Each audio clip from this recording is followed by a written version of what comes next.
By Renaissance wil ons die pad van verkenning stap. Daar word uit vele filosofieë en wetenskaplike bronne geput. Ons besef dat elke individu sy of haar opvoeding en ervaring met hulle saamdra en as verwysingspunt gebruik wanneer hulle kommunikeer. Ons luister dus na mekaar en ag niemand se insigte as imperatief nie, maar eerder as aanvullend, met inagneming van waar hulle hul op hul reis bevind.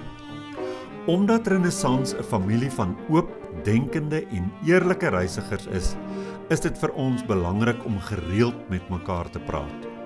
Ons skram nie daarvan weg om moeilike sake onder die loep te neem ten einde saam te groei nie.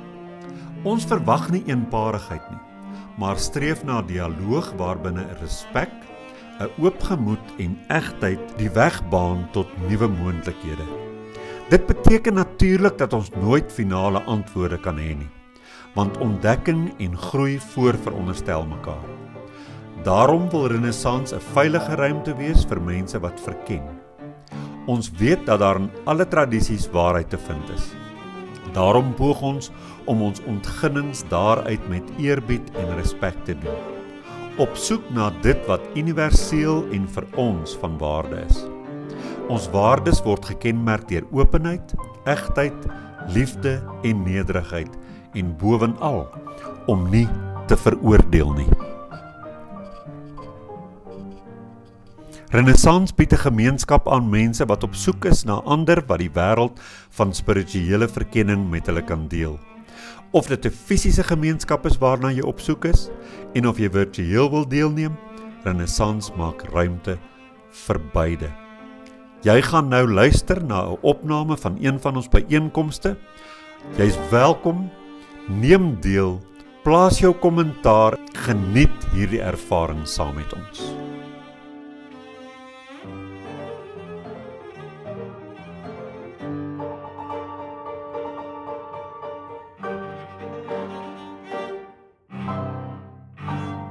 Goeiedag vriende, ons wil julle herinner om Renaissance in gedagte te hou met jou finansiële beplanning.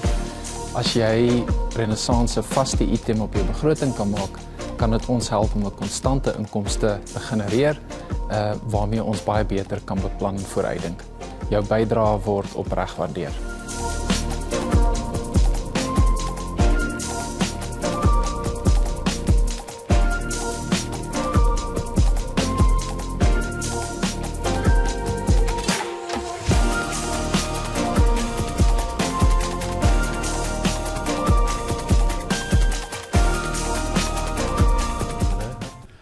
Baie welkom en dankie dat julle saam is vanoggend.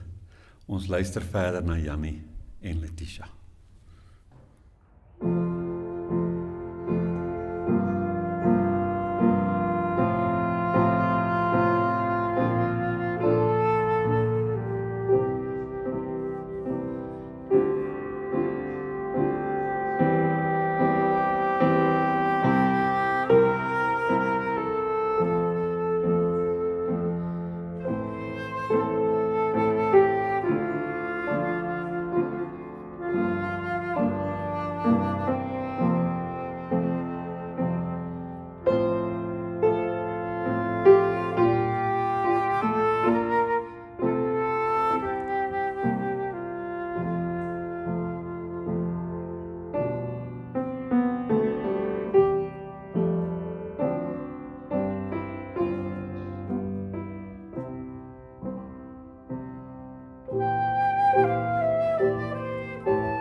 Dit nou was vir my soos 'n lullaby. Ek wou net begin rustig raak hier, om nie weer op te staan nie. Maar nou hier staan ek. Ek praat vanoggend oor geloof, soos sout in 'n wond. Waarom oortuigings, mense se geloofsoortuigings ons irriteer, indien dit van ons in verskil. Nou wil ek maar prakties praat oor hoe ons mekaar kan verstaan, en die respek kan toon, en ook ons eie wonde kan genees, indien daar wonde is. Nou ter inleiding wil ek dit sê, ek onthou 'n gesprek met 'n vriend van my, nou ek gaan dit so bietjie verander, omdat ek nie wil hê hy moet homself erken, as hy dalk op hierdie praatjie afkom nie. Maar wat vir my eendag uit die bloute gesê het, by 'n koffiewinkel in Rosebank, ek kan nie verstaan, hoe jy dit kan glo nie. Nou dit het gevoel soos sout in 'n wond, dit het gebrand. En dis hoe dit dikwels gaan met geloofsverskille, dit brand skerp. En dit was nou nie asof hy hierdie vraag vriendelik gevra het, of hierdie stelling vriendelik gemaak het nie, het was ook nie uit nuuskierigheid uit gemaak oor wat ek glo nie. Die klank was dit, ek kan nie verstaan dat jy teen hierdie tyd nog nie agtergekom het dat jy verkeerd is nie. Dis die klankie wat ek gekry het. Maar ek weet nie of die vraag minder sou brand indien hy vriendelik was nie. En dis 'n vraag wat ek myself in eerlikheid al dikwels moes vra. Want baie graag gaan lê ek die brandpyn wat ek ervaar in so 'n geval aan die ander persoon se deur.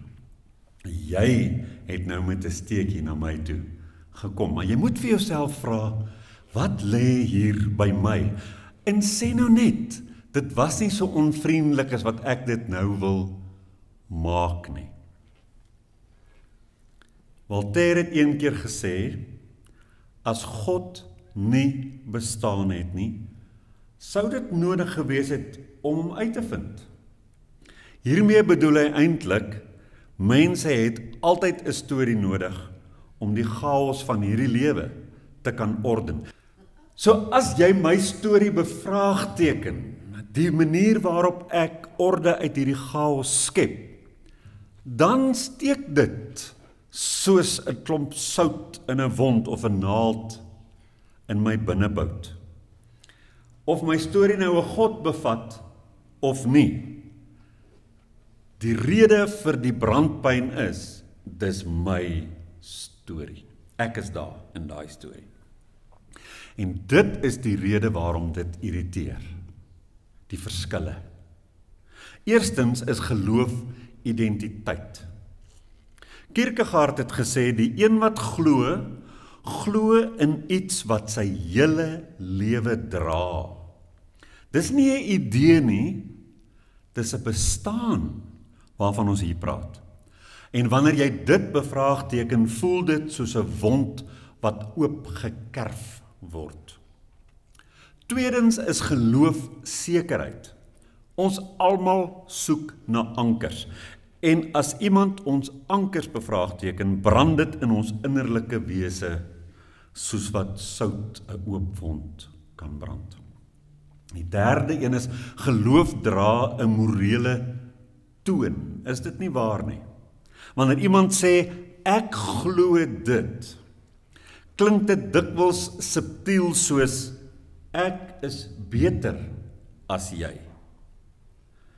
En hierdie brand is nie die geloofsoortuiging self nie, maar die manier waarop dit oorgedra word, en dit is wetend of onwetend. Ons almal weet, daar's mense, en ons was dikwels self seker al skuldig daaraan, om jou geloofsoortuiging op 'n manier uit te spreek waar jy duidelik bedoel, hierdie is die waarheid.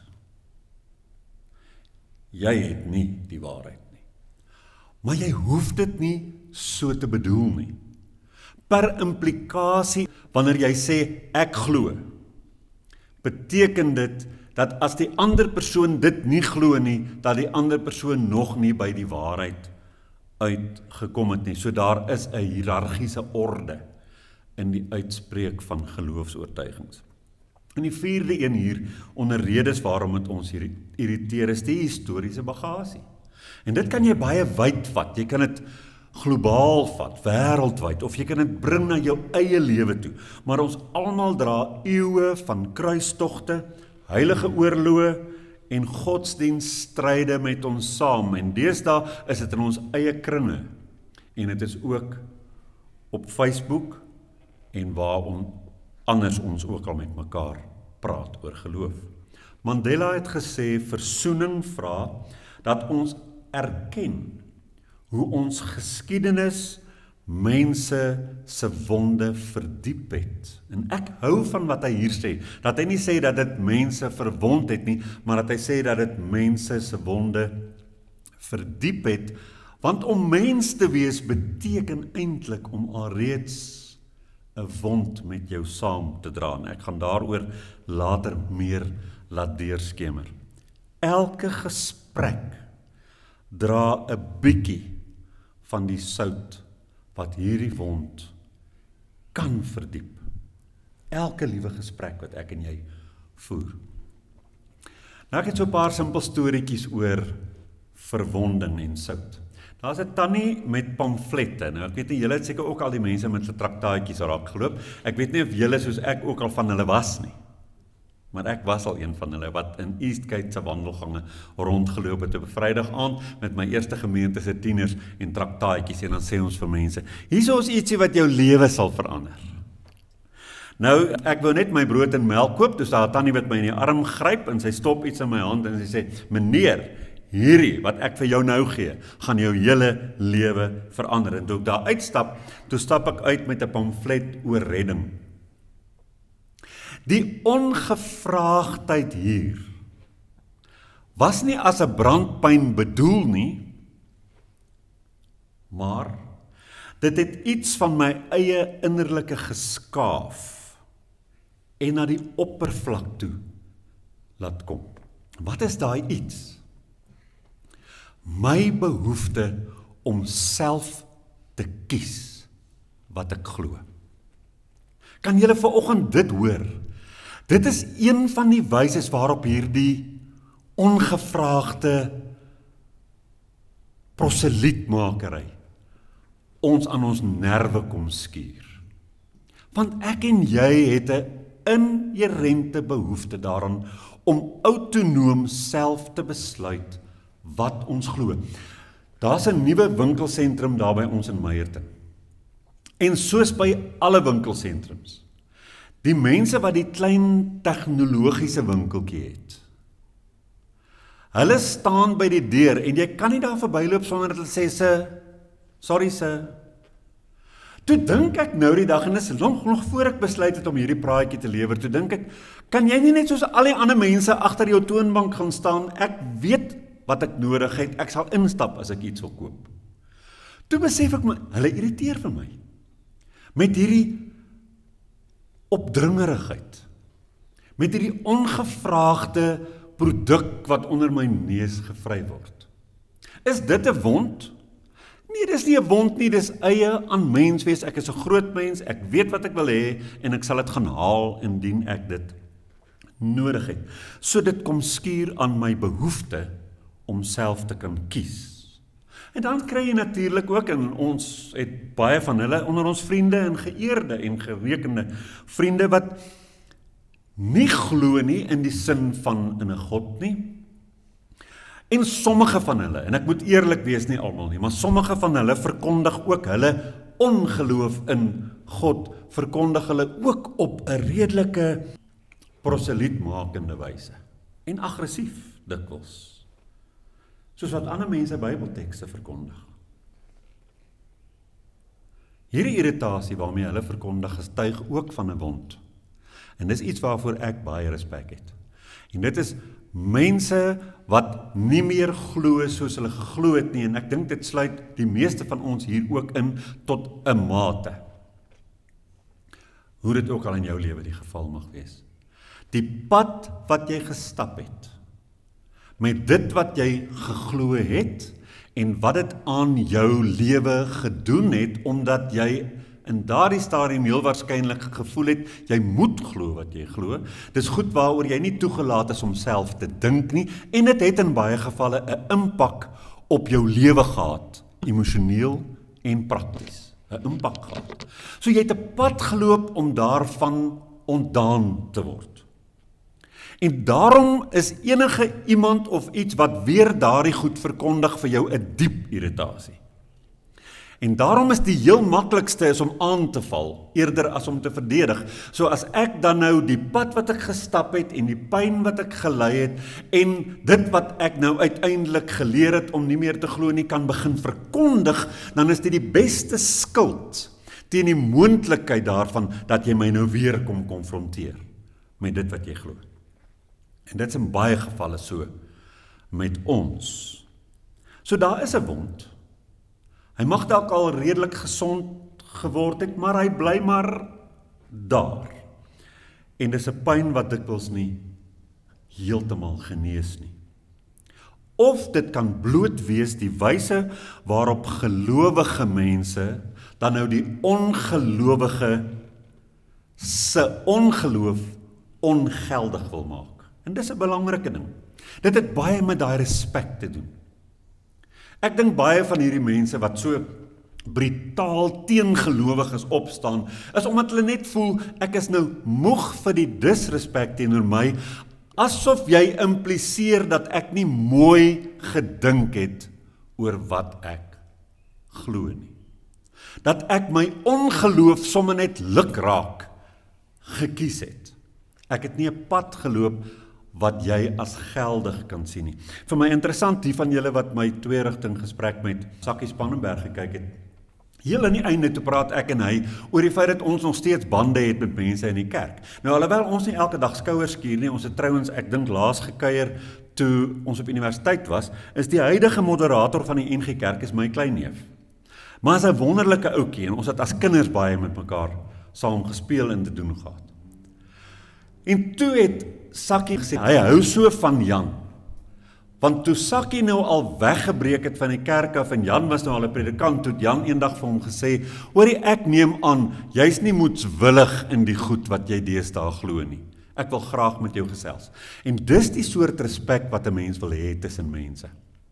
Indien iemand so geglo het en nou nie meer glo nie en nou dalk glad nie glo nie, vra 'n mens tog net daai basiese menslike respek vir die pad wat jy geloop het en die redes waarom jy nou is waar jy is.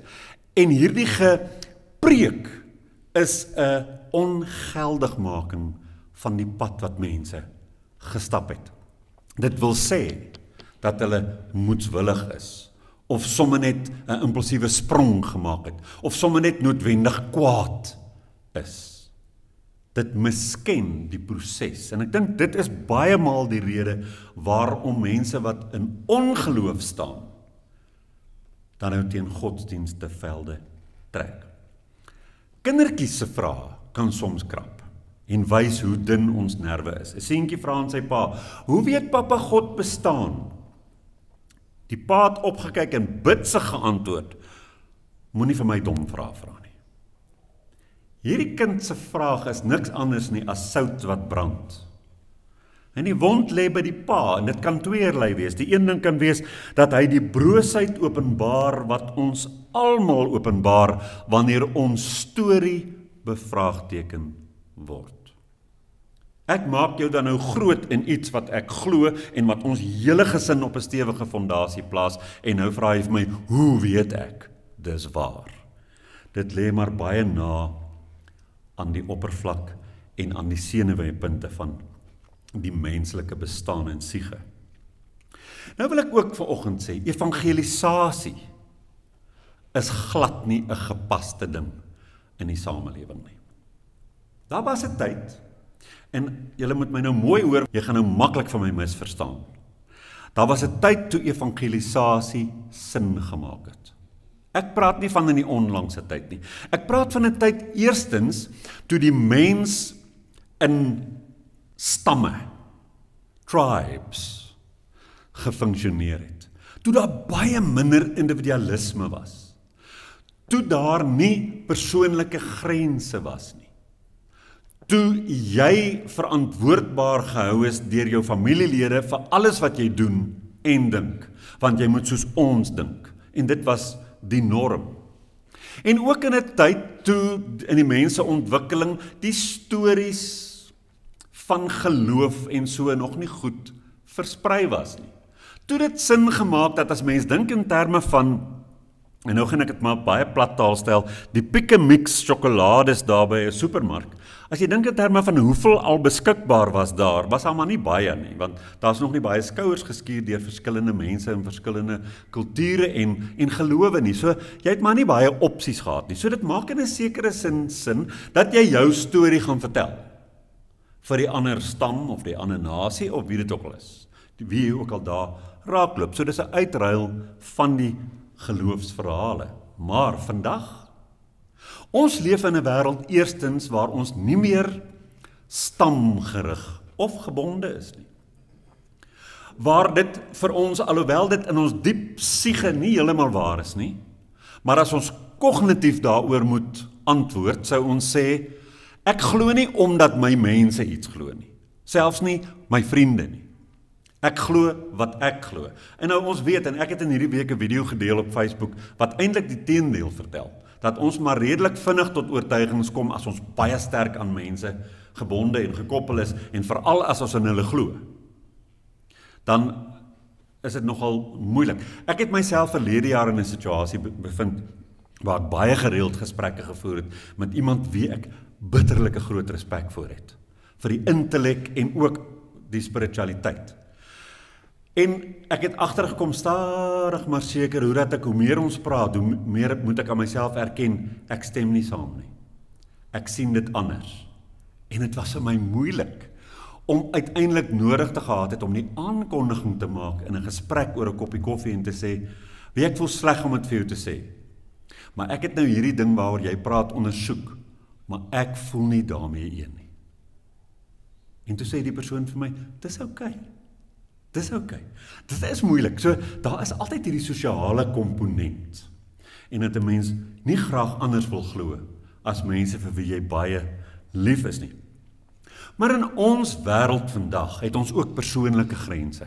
Behalwe daarvoor dat ons individueel besluit, ondersoek en glo. Ons het persoonlike grense, en dit voel heeltemal verkeerd. As iemand hier na jou toe aankom, en dink hulle kan in jou gesig bykans kom spoeg, terwyl hulle van jou 'n volgeling wil maak. Ons leef in 'n wêreld met soveel geloofsopsies, waaraan ons bykans almal blootgestel is. Die winkelsentrum is daar. Die Pick n Mix is daar. Ek sal gaan kies. Ek het heel waarskynlik klaar my keuse gemaak. En selfs in wêrelddele waar alle godsdienste nog nie aan daai nasie verkondig is nie, het hulle inheemse spiritualiteite en goed wat hulle glo, en dis genoeg. Om vandag aggressief te evangeliseer is regtig soos om 'n klomp sout op 'n bord kos te gooi wat niemand bestel het nie. André Gide het so die volgende gesê, hy het gesê, glo die wat soek. Wantrou die wat gevind het. As jy dink jy het alles gevind en jy voel jy moet dit oor ander se kos gooi, dan is dit mos nou nie meer geselskap nie. Dan word dit bemarking. En niemand hou van bemarking op 'n Saterdagmiddag oor 'n braaivleisvuur nie. Nou, hoe oorkom ons hierdie irritasies? Eerstens moet ek en jy, soos wat ons hier sit, en ek wil amper niemand van ons daar uitsluit nie. Ons moet ons wonde herken. En ons moet erken dat dit daar is. Sout brand net as daar 'n wond is, of 'n effense dun geskaafde velletjie.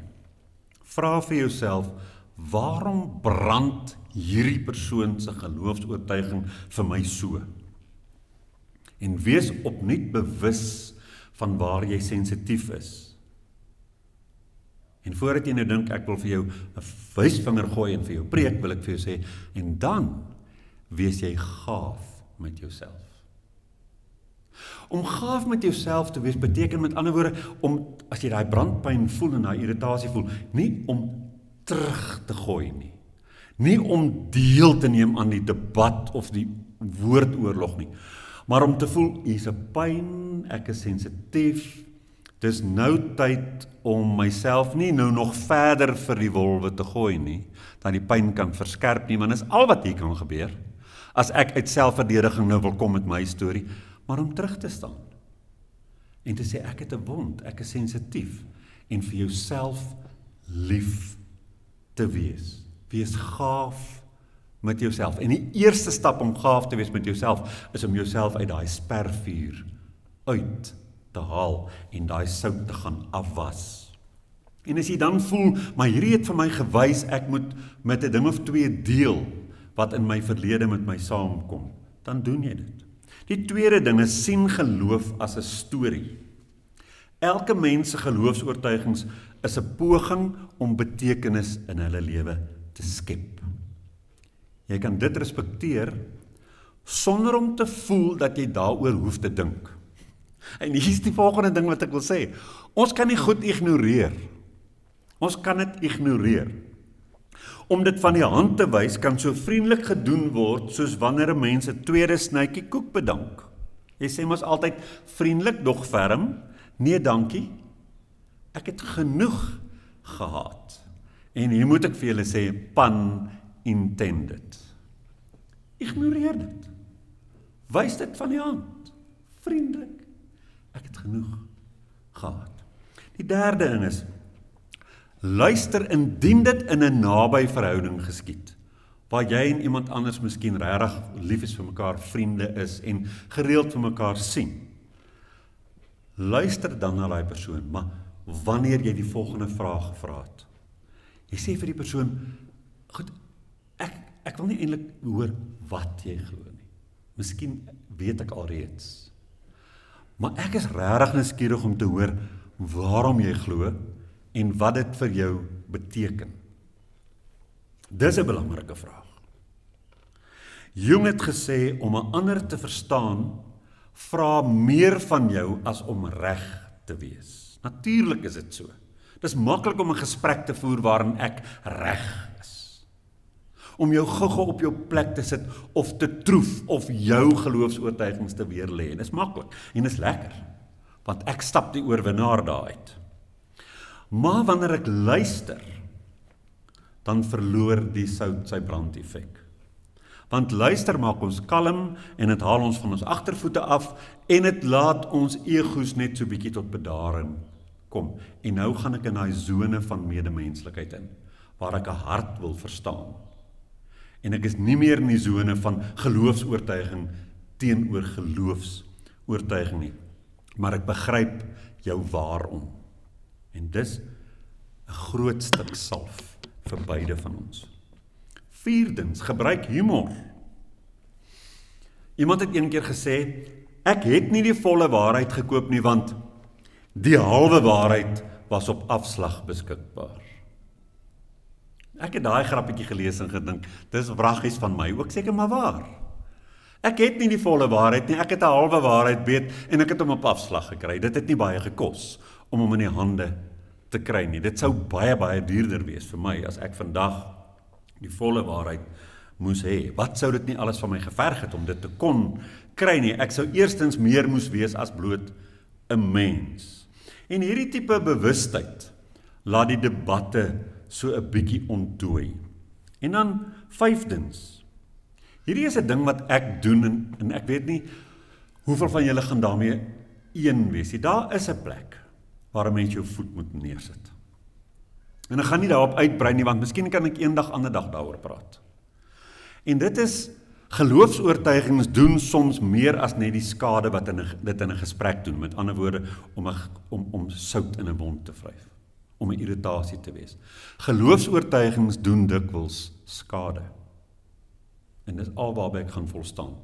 En om daardie rede voel ek dat dit soms wel nodig is om jou voet neer te sit en jou stem dik te maak teen iets wat verkondig word. Maar hier is die ding, Reserveer daai voet neersit en stem dik maak. Reserveer dit vir die belangrike onderwerpe. Nie vir elke liewe geloofsonderwerp nie. Nou, hoe voorkom ek dat ek ander mense irriteer? Want kyk, hierdie ding werk in twee rigtings. Praat altyd uit jou ervaring en nooit uit 'n dogma nie. Mense luister baie graag as 'n mens sê, weet jy, ek het hierdie beleef. Eerder as dat jy vir hulle laat verstaan, jy moet glo wat ek glo, want ek het beleef. Vertel van die belewenis en los die geloofsstorie. Die lewe bied aan alle mense ervarings. En dit is die ding wat ek die hele tyd in my kop het wanneer ek op Sondag hiernatoe kom. En ek weet nie hoeveel van julle is sprekers nie. Maar dan sal julle verstaan wat ek sê. Elke keer wanneer 'n mens voorberei en na 'n plek toe gaan waar jy weet, nou gaan mense kom sit en na jou luister, is dit nogal 'n vreemde ding. Dit was nie vir my toe ek jonk was vreemd nie, want ek was arrogant genoeg om te dink, my 7 jaar studies het my slimmer as hierdie mense gemaak. Maar daai jare is lank verby. Ek kom hiernatoe met daai ervaring van Vaderland.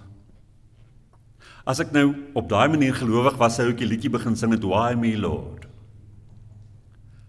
Why me Lord? Want al hierdie mense, en ek weet dit vir 'n feit, weet so baie. So hier is die storie wat 'n mens die hele tyd in jou eie kop moet onthou. Alle mense het die lewe ervaar. Ek mag nooit met 'n ander persoon praat asof hulle nog niks ervaar het nie, of minder as ek ervaar het nie. Ek is nie die enigste gesoute belewer van die lewe nie. Almal is. Wees sensitief vir tyd en plek. Ek het net nou gesê, 'n braai is nie die beste plek vir 'n in-diepte teologiese debat nie, en 'n hospitaalbesoek ook nie. Sien, hierdie gaan die enetjie se lewe is nou amper uit, nou is dit tyd om my Bybel uit te ruk en hy preekie te preek. Net om te keer dat hulle by die verkeerde hek ingaan as hulle nou hele asem uitblaas. Dit is baie, baie onstylvol. En ook nie 'n kunsuitstalling nie. Ons kyk heerlik aan die skilderye en nou begin jy met hierdie verskriklike nuwe ding wat jy op YouTube gesien het en wat jy nou begin glo het. Wees 'n storie, nie 'n slagspreuk nie. Swarts het dit gesê. Ons voorbeeld, die voorbeeld wat ek stel, is nie die belangrikste wyse waarop ek ander mense beïnvloed nie. Dit is die enigste wyse waarop ek enigstens 'n invloed op mense het. My lewe is 'n getuienis van goed wat dalk wys mag wees. Dit is die sout wat smaak gee sonder om te brand. En daarom moet 'n ou stilte gebruik en sagtheid, want stilte is beter as enige woord wat ek ongevraagd kan uiter. So 'n klein bietjie dieper insig nog hierin. Hierdie irritasie lê met ander woorde selde slegs in 'n ander persoon se geloofsoortuigings of die feit dat hulle dit uitspreek. Dit lê in die spieël ook wat hulle vir ons ophou. Die streng gelowige mens irriteer my dalk omdat ek self onseker is oor my grense, of omdat ek lank opreg gestoei het om uit fundamentalisme te ontsnap, en nou verwag ek respek vir my proses. Die skeptikus irriteer my dalk omdat ek self twyfel dra, of omdat ek wil glo, daar is so iets soos totale sekerheid en 'n onfeilbare model van die wêreld en die werklikheid. Kierkegaard het gesê, om self 'n paradoks te wees, is die diepste menslike toestand. Ons wonde is paradokse. En die sout van ander se geloofsoortuigings herinner my daaraan dat ek self 'n paradoks is. 'n Ligte beeld. In die verkeer raak ons mos kwaad vir ander bestuurders. Soms, nie altyd nie, maar dikwels raak jy kwaad vir ander bestuurders. As jy kwaad raak vir die jaagduiwels, dan is dit of omdat jy rustig wil ry en hulle nou jou vrede versteur, En dan voel jy, ek het betyds vertrek vir wat is julle laat en nou moet julle ons almal uit die pad uitry. Of aan die ander kant is jy dalk self haastig en nou steek hulle jou verby en hulle ry nie vinnig genoeg nie. Die soutse brandsensasie is nie slegs in die sout self geleë nie. Dit is in die interaksie wat daai sout met my wonde het, in my eie gedagtes en op my eie sensitiewe menslike vel, want ons nerve is op die beste van dae, maar aan die dun kant. Dis iets wat ons moet aanvaar. Hoe meer verfynd ons is, hoe meer beskaafd ons is, hoe meer sensitief is ons ook. So ons is nie meer in daai oorlog van die antieke mense wat vir mekaar enige ding toegesnou en gesê het, en mekaar bevele rond geskree het, en jy sal so glo en jy sal so maak, en God het so gesê, en God het sis gesê, en die profeet het gepraat. Nee, ons leef nie in so 'n kultuur nie. Ons het nie daai dik velle nie. Ons is verfynd. So ons kry ook baie makliker seer, wanneer daar vir ons gepreek word. Nou, hoe keer ons ten slotte dat ons geloofsoortuiging so sout in mense se wonde brand? As ons dit kan onthou dat elke geloof en ongeloof is 'n poging van 'n mens om die misterie van die lewe te kan hanteer en dra.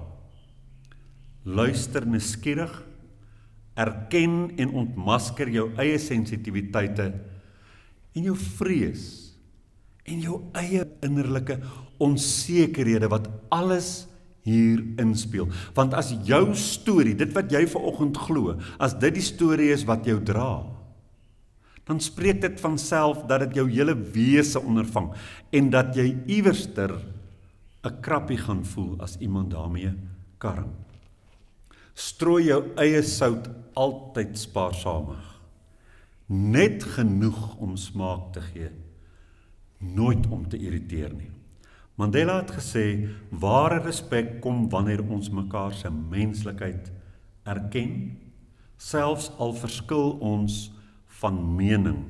En dalk is die grootste geloofsbelydenis van ons tyd die volgende: ek hoef nie jou geloofsoortuigings te deel om jou wond te eer nie. Ek kan jou mens wees eer. En so hoef ek ook nie my oortuigings vir jou aan te bied nie. Dit was my storie. Dankie Jannie en Letitia.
vir julle bydraes.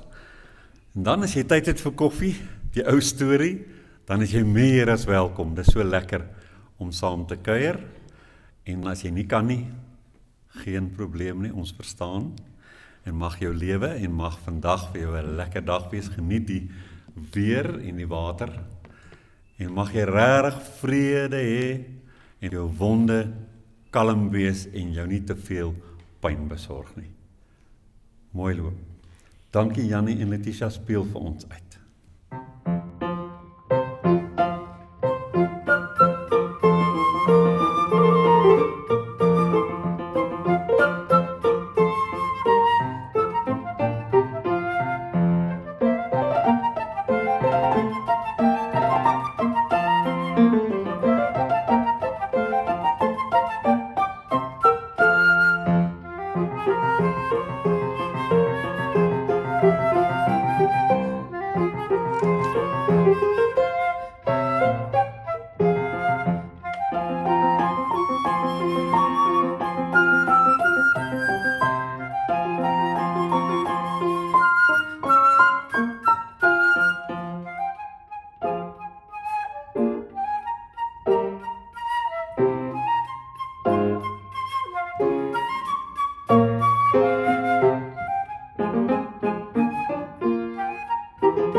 Goeiedag vriende, ons wil julle herinner om Renaissance in gedagte te hou met jou finansiële beplanning. As jy Renaissance 'n vaste item op jou begroting kan maak, kan dit ons help om 'n konstante inkomste te genereer, waarmee ons baie beter kan beplan en vooruitdink. Jou bydrae word opreg waardeer.